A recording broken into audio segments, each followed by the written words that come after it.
এক্ষেত্রে দেখো প্রত্যেকটা নাইট্রোজেনের মাথাতেই একটা করে লোন পেয়ার আছে, এরা লুইস বেস। প্রথমে আমি এদের হাইব্রিডাইজেশনকে পেয়ে ফেলবো। sp2 হাইব্রিডাইজেশন যেখানে আছে সেটার ইলেকট্রোনেগেটিভিটি বেশি হওয়ার কারণে বেসিসটি পুয়ার হবে।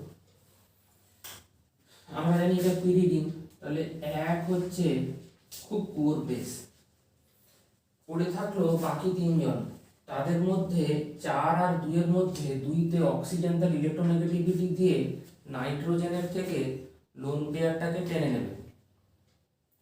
তাহলে 4 এর চেয়ে 2 পুয়ার বেস। আবার আমরা একটু আগেই দেখেছি যে পিরিডিনের চেয়ে পিরোল আরো পুয়ার বেস। তার কারণ হচ্ছে যে লোন পেয়ারটা না, এটা ডিলোকালাইজড হয়ে যায় কেন? অ্যারোম্যাটিসিটিকে পাওয়ার জন্য। নেক্সট কোশ্চেনে আসা যাক, গুয়ানিডিনের এক্সট্রা অর্ডিনারি বেসিসিটির কারণটা কি? গুয়ানিডিনের ফর্মুলাটাকে আগে লিখে ফেলা যাক। H2N double bond C, NH2 আর NH2, সমস্ত নাইট্রোজেন গুলোর মাথাতে লোন পেয়ার আছে। তো একটা যদি H প্লাস আসে তাহলে কি তৈরি হবে? Conjugate acid. এই কনজুগেট অ্যাসিডটা স্টেবিলিটি আমাকে ভাবতে হবে। এবার এখানে দুটো চয়েস আছে, এই নাইট্রোজেন গুলো তো sp3 হাইব্রিডাইজড আর এখানে ডবল বন্ড আছে, সুতরাং এটা sp2 হাইব্রিডাইজড। তো ইলেকট্রোনেগেটিভিটি আমরা জানি s কারেক্টার যদি বাড়ে তাহলে বাড়ে, তাহলে sp3 ইলেকট্রোনেগেটিভিটি কম, সুতরাং এই লোন পেয়ারটা দিয়ে H প্লাসটাকে ধরা উচিত। ধরলে কি হবে?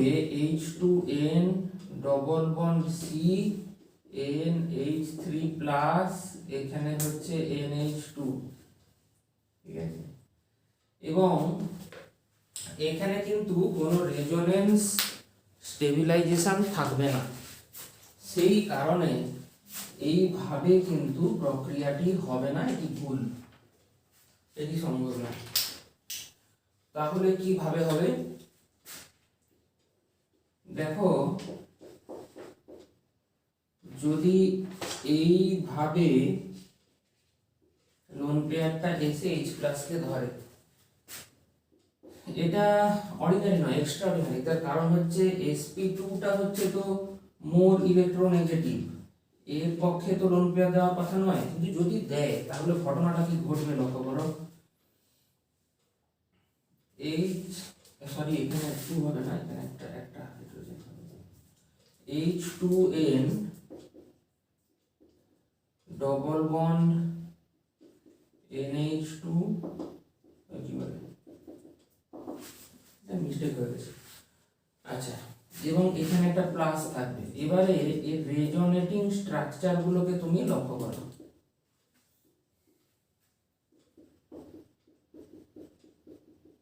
এখান থেকে লোন পেয়ার চলে আসছে, প্লাস হয়ে গেল। আবার এই জিনিসটা তো এই দিক দিয়েও হতে পারতো, যদি হতো তাহলে H2N C double bond NH2 plus, এই তিনটে কনজুগেট বেস কনজুগেট অ্যাসিডের যে রেজোনেটিং স্ট্রাকচার তারা আইডেন্টিক্যাল, এই কারণে এটা এক্সট্রা অর্ডিনারিলি স্টেবল।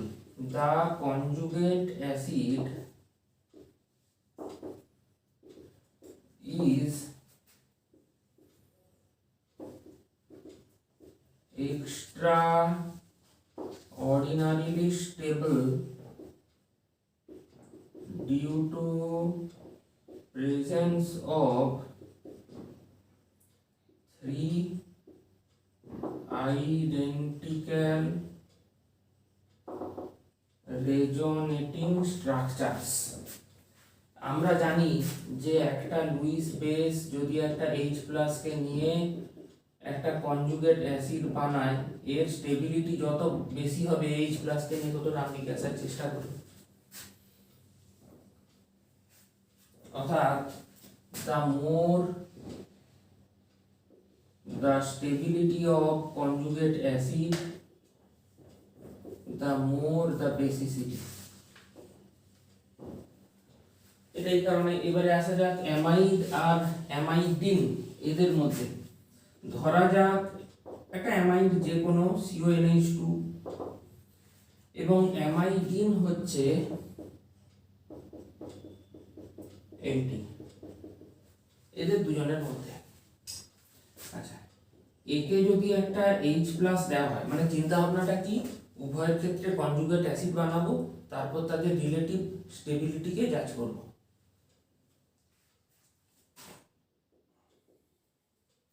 ইলেকট্রোনেগেটিভিটি অক্সিজেনের বেশি আর নাইট্রোজেনের কম, তাহলে হিসেব অনুসারে এই লোন পেয়ারটা নয়, এই লোন পেয়ারটা দিয়ে ধরা হবে। কিন্তু মুশকিল হচ্ছে এর কোনো রেজোনেন্স স্টেবিলাইজেশন পাবো না, সেই কারণে এই চিন্তাটা হবে না। তাহলে প্রকৃতপক্ষে হবেটা কি? উপরের মতো একই রকম এই অক্সিজেন দিয়ে যদি আমি লোন পেয়ারটা দিয়ে যদি H+ কে ধরি, তাহলে যেটা আসবে না, তার রেজোনেন্স স্টেবিলাইজেশন থাকবে। RCOH double bond NH2+। তা ঠিক আছে, ভালো, রেজোনেন্স স্টেবিলাইজড কনজুগেট অ্যাসিড। এসো এর দিকে আসা যাক। এখানে H+ একই রকম, এটা sp3 হাইব্রিডাইজড নাইট্রোজেন, এটা sp2। ইলেকট্রোনেগেটিভিটি sp3 এর কম, sp2 বেশি। কিন্তু যদি আমি এই দিক দিয়ে রিঅ্যাকশনটা করাই, তাহলে যে কনজুগেট অ্যাসিড আসবে তার কি কোনো রেজোনেন্স স্টেবিলাইজেশন থাকবে? দুটো কেস দেখলাম, থাকবে না। তাহলে আমাকে কি করতে হবে? যেটা মোর ইলেকট্রোনেগেটিভ যদি সেদিক দিয়েও হয়, হ্যাঁ, তখন কিন্তু কনজুগেট অ্যাসিড বেশি স্টেবিলাইজেশন পাবে। অর্থাৎ ছবিটা লিখি, ডবল বন্ড NH2+। আমি যদি এর একটা রেজোনেটিং স্ট্রাকচার আঁকি, তাহলে এক্ষেত্রে আমি দুটো আইডেন্টিক্যাল রেজোনেটিং স্ট্রাকচার পাচ্ছি কনজুগেট অ্যাসিডের। তাহলে কমেন্ট করে দিই,